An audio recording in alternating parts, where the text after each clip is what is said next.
am out on the ledge with you and Kim Atkins' story. Because, in our podcast, Sisters-in-Law, it's you and me, girl. We're always the two that are out on the ledge, worried about the Yes. future of democracy. And I live on that ledge. I mean, I have a Yeah. sleeping bag and a TV out there because I don't We set come it in up off real of it. nice. We made it It's comfy. good, the ledge. I think it's smart to be realistic. I don't believe in sugarcoating what's going on. I think that would be dangerous. I'm Kimberly Atkins, and this is Justice by Design, a podcast that is focused on finding solutions to the issues we face together as a society. And I think there is no issue that I talk about more or no issue that is more front of mind for me than protecting democracy, the basic way our government functions for the people, a government by the people, not one of autocracy or oligarchs or despots. But how do we all get there? What is the role that each of us has to play? Well, you know what? A good friend of mine and someone who you all probably know very well is writing a book about just that. It's called Giving Up is Unforgivable, a manual for keeping a democracy. And the author is my friend, my sisters-in-law co-host, Joyce Vance. Hi, Joyce. Hi, Kim. How you Thank doing? you I'm great. Thank you so much for joining me today. I'm so excited to have you. I'm glad to be with you. So you need no introduction, but I always ask my guests to introduce themselves briefly. So if there is a listener somewhere who doesn't know who you are, they can get to know you a little bit better. So tell us a little bit about what you do. So I'm a mom of 4 kids, mostly grown up. My husband less grown up. I teach at the University of Alabama School of Law, and I teach in the area of criminal law and constitutional law. And of course, like Kim, I talk on television on MSNBC and NBC. And I also co-host a great podcast, #Sisters-in-Law, with Kim, Barb McQuaid, and Jill Winebanks. I do another podcast with my former U.S. attorney colleague, Preet Bharara. I was an Obama-era U.S. attorney in Birmingham, Alabama, and Preet and I talk about insider stuff every Tuesday. And then last but not least, I write a Substack newsletter called Civil Discourse almost every night. It didn't start out that way, and I bet you feel the same way about this podcast, Kim. I thought Civil Discourse would just be every once in a while I would write about an interesting issue at the intersection of law and politics. And here we are. Well, they keep coming at us. They keep coming at us. And your Substack is the fertile ground from which this book arose. So let's start by just that. How did you come to write this book? How did you settle on this topic and really giving us a how-to guide for strong democracy? Well, it was almost by accident. I actually got an email from an editor at Penguin Random House, Nick Amphlett, who is now a dear and trusted friend. And Nick had read a column that I wrote right after the election, where I essentially pushed the theme of we cannot afford to give up. We lost an election. We didn't, lose the country. And he said, could you write a book about this? The column was about maybe 800 words. And because I didn't understand what was involved in writing a book, and because I do feel, we all feel, right, in this moment, a real obligation to country and to our fellow citizens. And so I said, sure, I'll write a book. And he said, great, let's make it a crash book. And again, because I know nothing about writing books, I didn't know that at that point I should have said no and run for the hills. Because a crash book means you write it fast. So we settled on the book and the topic in late January, and I delivered a book back to them the first week in June with 2 college graduations on different ends of the country and Yikes. one brand new puppy in the middle of all of it. It has been an adventure.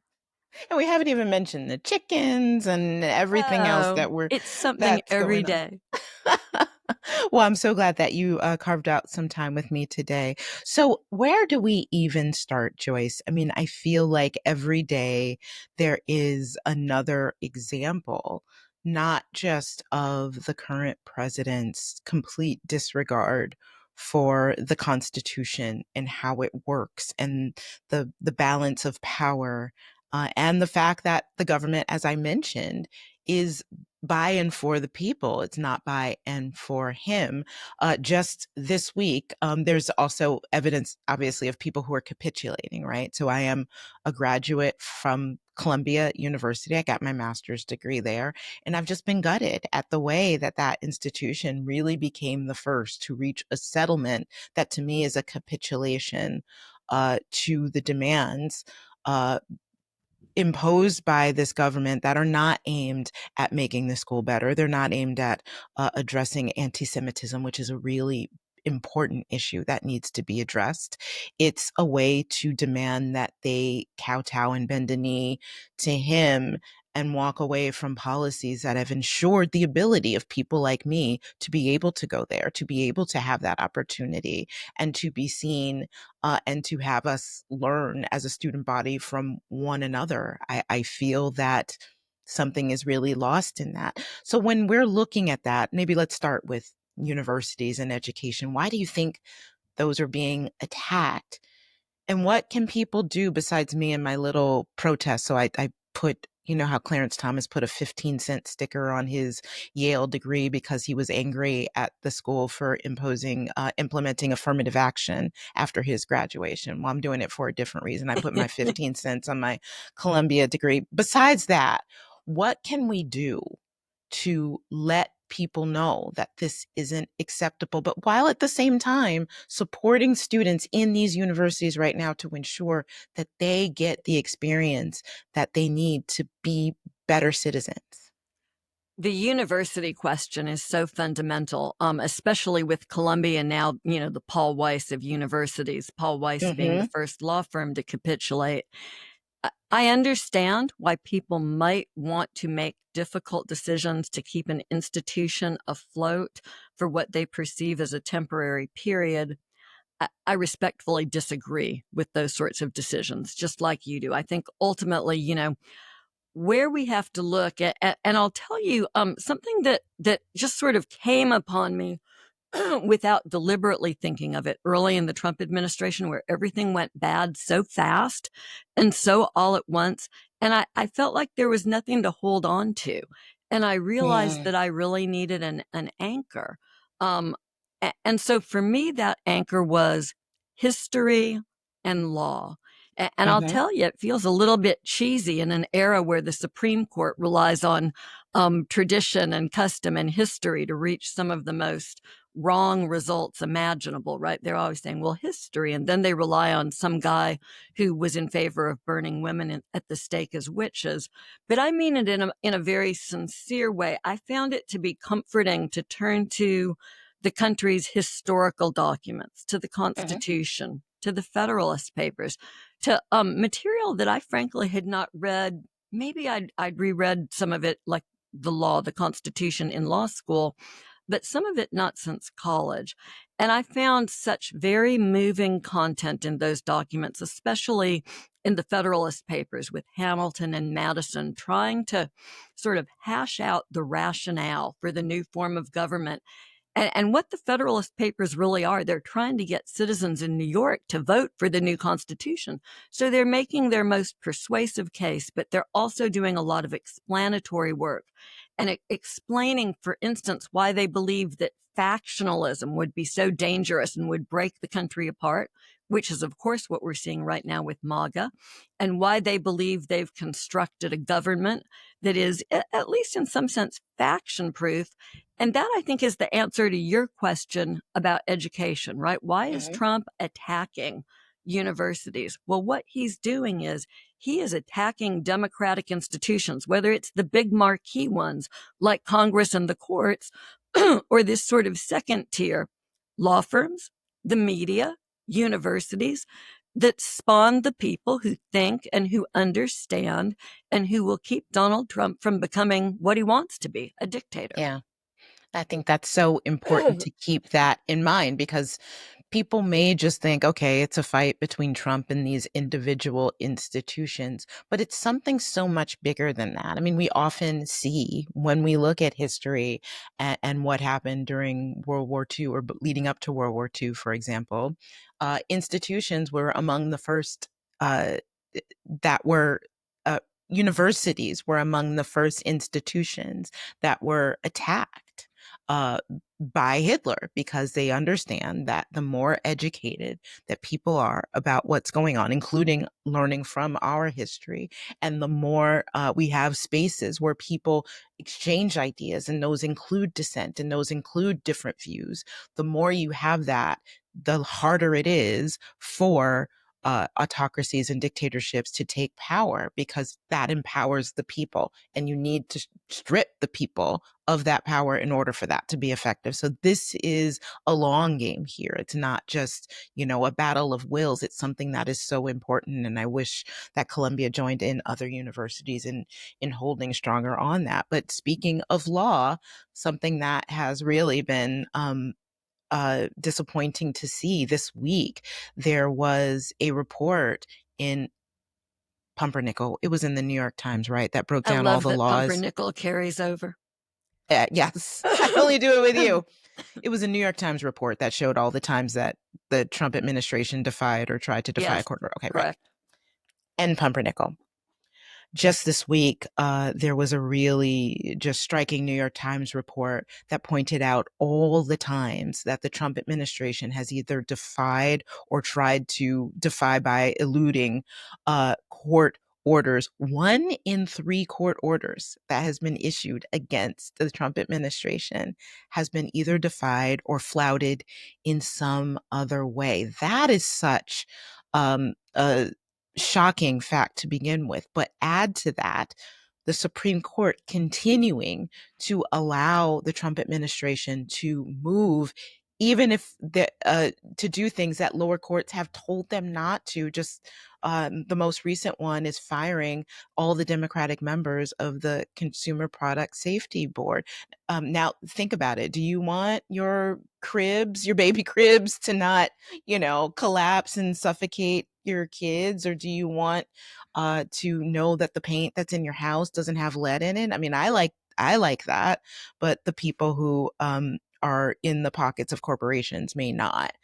So how do you explain a Supreme Court that is basically letting this president get away with flouting the Constitution? And again, what tools do we have to fight back? So look, I know this is going to come. Sorry, it's allergy season in Alabama. I know this is going to come as a huge surprise to you. I am not a fan of the conservative majority on this Supreme Court. What?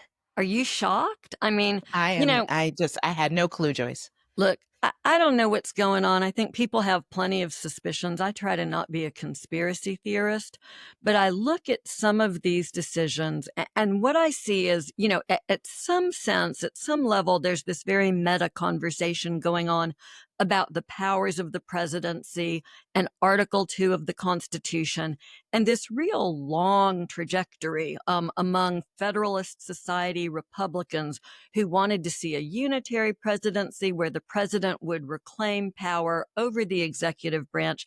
We have this history and tradition, something the court usually honors, of executive branch agencies who have, to some level, independence. DOJ is the big one, right? Because everybody understands post-Watergate, you don't want the president reaching into the Justice Department and saying who can and can't be prosecuted. You want those decisions to be made on the basis of the facts and the law and nothing else. If you're going to be the cabinet level agency whose name is a moral virtue, justice. But there's also independence in these other agencies that have expertise, right? Agencies that used to rely on science, which has fallen into disfavor in this administration. And so there's this war being waged by Donald Trump on that sort of independence in his own agency. He wants to fire anybody he wants to fire. He wants to supplant policies. He wants to indict people who he thinks need to be indicted. All this stuff that I think is very much antithetical to what the founding fathers envisioned, but what many in conservative circles have long desired. And there is a majority on this Supreme Court that is bought in, at least to a large extent, on unitary executive theory. I sort of think that that's actually what we're watching happen. And the weird thing is that this Supreme Court majority doesn't understand that that's not happening in a vacuum, that they can't give Donald Trump all this power and then move on to have the conservative president of their dreams. Because Donald Trump will take that power, and once he holds it entirely in his hands, he will change America forever. The Supreme Court is supposed to be drawing the line on that. That is their Yeah. constitutionally assigned duty. So you asked, what can we do about it? I am Hmm. a big believer in elections and the power to vote. Donald Trump and Republicans would not be telling you your vote doesn't matter unless they understood it really does matter. It matters a lot. They're going to make it hard for us to vote in 2016. What year am I in? In 2026. They're going to make I it don't know hard. what day it is most days, Joyce, so I get it. Girl, I've been asking my husband all week. I'm glad it's not just me. But 2026 is going to be, I mean, I know everybody's sick of this, and I say this out loud in my book. We're so sick of being told the next election is the most important one of your life. Yeah. Well, by God, 2026 is it, folks. Yeah, Joyce, I get the frustration with people because often when people want to know what to do and we say vote and they're like, well, we always say vote, and that it gets frustrating. But you're absolutely right. If they are making voting harder, there is a reason for that. So it's not just about making sure you have what you have. What you have to do is to check in with your family, check in with people at your church, check in with the other parents at your schools, your kids' schools, and everyone in your community to say, hey, have you checked and made sure that you are registered to vote? Because sometimes names get purged off registration rolls, and you may have to jump through some hoops to make sure that you're back on. But that's something, make sure that you do that and check again a certain number of weeks before the election based on when the deadlines 90 are. days. You can't be Yes. removed from the voter rolls less after that 90-day mark.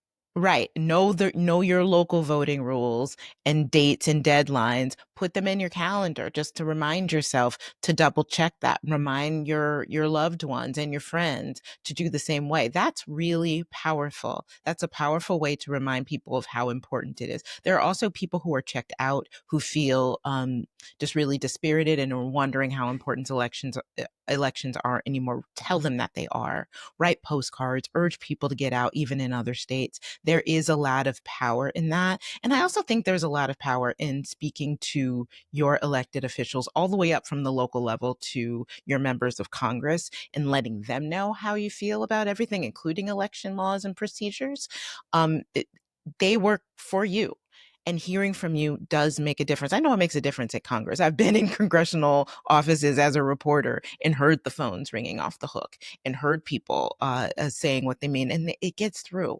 It does matter, and it does make a difference there. And so you really do have some power and a vote and a voice in all of that. Joyce, my question for you is, I'm a little worried that democracy will continue to fray even before your book has a chance to be published and is available to everyone. By the way, the book is available for pre-order wherever you buy your books. Look, I have a mock-up. It's so Oh, cool. Isn't that's that neat? that's very convenient, Joyce. Thank you for the visual for those watching on video. Very But exciting. that comes out in October. But what happens if the Supreme Court continues to allow Trump to move forward? We're watching very carefully things like the birthright citizenship case continue to make its way through the courts. That's really major. Also, if, by the time, uh, we get favorable rulings, if they are coming, that protect the Constitution, there's so much damage that's already done. I know people here in DC who are packing up and leaving because they've lost their federal jobs and they can't afford to stay here anymore, and they have to go off and do other things. So as we're seeing people, friends who are calling with family members who are being detained, in just horrible, gut-wrenching stories about that, are we going to have time to rebuild the democracy if it's being destroyed this quickly, Joyce? I mean, the extreme example is when you look at countries that became democracies and then began to backslide. Poland is a great example, right? Mhm. Where they used the electoral process to regain, and they're starting to make headway. I think the mistake that we all make is that we think history is linear and that progress is linear and that Mm. gains once made can't be taken away from us. And the sad truth of our era is understanding that that's not the case, that gains can be taken away. It doesn't mean that we get out of the fight. And so, Kim, you will love this. I was up in Maine with my daughter last week, Hmm. and we were out eating, like these places where you go and you get a whole lobster, and probably Yeah. people are going to hate me for eating lobster, but it's just delicious. And this woman walks up to me, and I have like butter up to my wrists, and she says, I am out on the ledge with you and Kim Atkins' story. Because, in our podcast Sisters in Law, it's you and me, girl. We're always the two that are out on the ledge, worried about the Yes. future of democracy. And I live on that ledge. I mean, I have a Yeah. sleeping bag and a TV out there because I don't We set come it in up off real of it. nice. We made it comfy. It's good, the ledge. I think it's smart to be realistic. I don't believe in sugarcoating what's going on. I think that would be dangerous. We are at I think, an unprecedented, fragile moment for our democracy. We may lose more before we hit rock bottom. I think we have to accept that that is a possibility. Hmm. But here's the thing about American democracy. It's not just Donald Trump sitting in the Oval Office in Washington. We have a multi-level democracy, and these democratic principles are baked in at every level of the process. Local government is very powerful. Who your mayor is determines whether or not your trash gets picked up efficiently and on time. That's right. State government, equally important. And so I think you sort of have to pick your poison and figure out where you're going to fight. And if, as seems to be the case, the Supreme Court just can't get its act together in this incarnation of the court, and if they erode more progress, we have to fight at the state level, at the local level where we can. And the important thing about this moment in time is it would be so freaking easy to just give up, right? Trump is Yeah. so overwhelming. There's this sort of popular mythology in which he's inevitable. And y'all, this guy is a street bully. He is someone who is poorly Yeah. educated. You would not let him play with your 4-year-old. I still don't understand how Americans elected him not once, but twice. I mean, Yeah. there's this horrible story about the way he took advantage of his niece Mary and her brother after their dad died, Yeah. lying to them and stealing from It's his awful. own, family. So I think something that we need to do is stop giving Donald Trump credit, stop bending over backwards to pretend like he's a legitimate president. He isn't. We're past that. And as democracy continues to take hits, I think our job is to be accurate observers. We need to stay engaged and understand what's going on and spread the word of it, so there's a chance that we could come back. Let me just tell you two quick things that gave me Yeah. hope this week. Two, because I'm a That big was going to be my believer. last question to you. So that's perfect. Well, there we go. I'm a big believer in having these small conversations with people and not expecting that progress will be immediate, right? I mean, Hmm. it might be years, and both of these stories actually are. I have a friend who is such a smart, bright woman, just liberal baked into every fiber of her being. And this has been an overwhelming experience for her. She did not expect, to spend the final years of her career in this. And so Yeah. she unplugged. She simply walked away from it, went on living, her life, tried to be happy, tried to ignore the bad stuff, felt like that was the only thing that she could do. And in the last couple of weeks, I have watched her re-engage. I have Yeah. watched her tone change. The amount of attention she's paying has changed. I believe she'll be out with me at the next protest. Signs like that are hopeful that people are coming back. But the one that really blew me away is I have a dear, dear friend, a former colleague, a great guy who believes in justice to the core of his soul, but he was one of those people who was just inexplicably attracted to MAGA. A Trump voter every time he was on the ballot, was upset by what was happening at the border, all of the Trump things, right? Hmm. Um, and really, really strange, because someone who had really promoted women and had really promoted Black people and really believed in all that. I've never understood how those folks get sucked in by Trump. But, for him, the bridge too far was watching Trump try to take over the Justice Department. And he Mm. has just really, in the last few days, sort of smacked himself in the head and said, what the F was I thinking? Yeah. That gives me hope too. And, that's very niche, right? The former Justice Department employee for whom things finally go too far. But I think everybody's got their niche. And so I you think just so have to too. figure out what to talk with people about. Everybody has their line. I mean, we've seen that even within MAGA. There's everybody who has their line. And we also know that this president, despite everything that he's doing, he has a propensity for backing down in the face of opposition. He does. He's done it with tariffs. He's done it with the Epstein fiasco. He has a way of backing down and backtracking, and he hears what the public reacts to. So that's why I think, particularly with this president, keeping your voice strong, keeping your voice consistent, and doing what you can to resist, it matters. It may feel daunting, but it really does matter. Listen, Joyce, I am among those people that sometimes, I think, and I was thinking it even this week because I was a little under the weather, and that's when, my resolve can be a bit weakened when the body is weak. And it's just like, is this worth it? Am I even making a difference? Am I just screaming into the void? Am I just part of the partisan divide, which is making the road back to democracy worse, not easier? And just in that way, it's almost as if I spoke it into the universe. I hear back from people or hear from people in various parts of my world who expressed how something that I've written or something that I said made them think or really hit home or made them understand something better. And I thought, okay, well, that's it. I asked a question to the universe, and the universe told me, yeah, just it's a lot, but you keep doing what you're doing because it is the right thing. And that's what I get hope from. I get hope from seeing other people do it too. I will see other people working hard or doing something that's incredible. And I'm like, okay, I can't sit on my hands while there are people that are really putting themselves out there at a time that it's perilous to do so. I can't do that. So I need to keep going. And I appreciate you for keeping us going too, and in writing this book so quickly, because I agree with you. Giving up really is unforgivable. Well, thank you for having me. This is fun.